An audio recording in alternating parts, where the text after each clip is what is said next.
This video provides an overview of rickets, a deficiency of vitamin D, calcium, and phosphate geared towards competitive nursing exams. Rickets is a disease unique to growing children, characterized by the failure of the bone matrix to mineralize at the growth plates. This results in soft, pliable, and deformed bones. Etiology involves nutritional deficiencies of vitamin D, calcium, or phosphorus. Malabsorption issues like celiac disease or chronic liver and kidney disease can also prevent vitamin D activation. Pathophysiology begins with vitamin D deficiency, leading to decreased calcium absorption and hypocalcemia. This stimulates the parathyroid hormone, causing bone demineralization to restore serum calcium levels. Clinical manifestations vary from head to toe. Head signs include craniotabes and frontal bossing. Chest signs include rachitic rosary and Harrison's groove. Extremities show widened wrists and leg deformities like bow legs. Head manifestations include craniotabes, the softening of skull bones, which is the earliest sign in infants.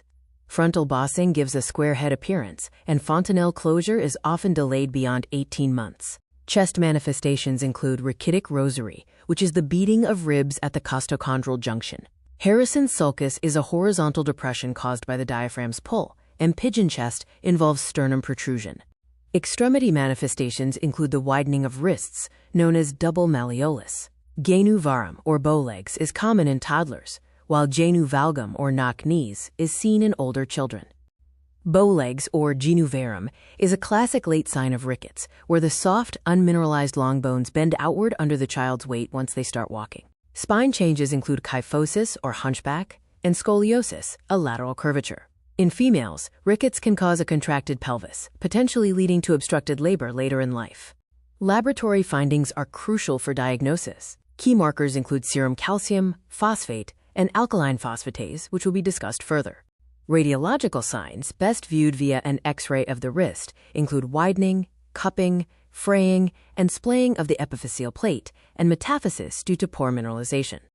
Medical management involves daily oral supplementation of 1,000 to 5,000 IU of vitamin D for 4 to 6 weeks, followed by a maintenance dose.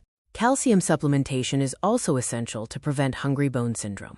STOS therapy, or the megadose, is used when compliance is poor. It involves a single massive dose of 300,000 to 600,000 IU of vitamin D, often divided into multiple doses over 24 hours. Dietary sources of vitamin D include sunlight exposure for 10 to 15 minutes daily. Animal sources are fish liver oils and fatty fish. Fortified foods like milk and cereals are also good sources. Nursing management includes assessing sunlight exposure, muscle strength, and gait. Handle the child gently due to fragile bones. Educate parents about proper sun exposure, noting that window glass blocks necessary UV rays. Comparing rickets to scurvy involves recognizing different nutritional deficiencies and the resulting bone and tissue changes.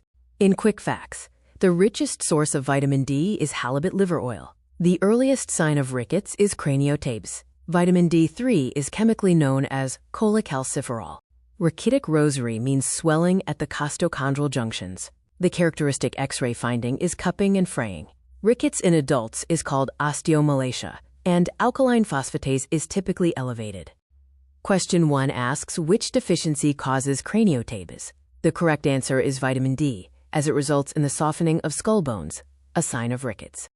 Question 2 asks for a consistent biochemical finding in rickets. The answer is normal or low calcium with high alkaline phosphatase, which indicates increased osteoblastic activity trying to form bone.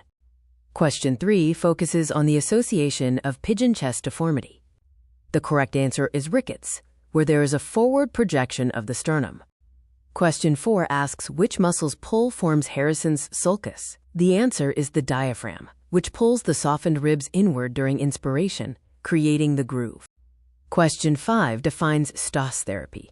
It refers to a single massive dose of vitamin D, typically given for rapid treatment or when patient adherence is a concern.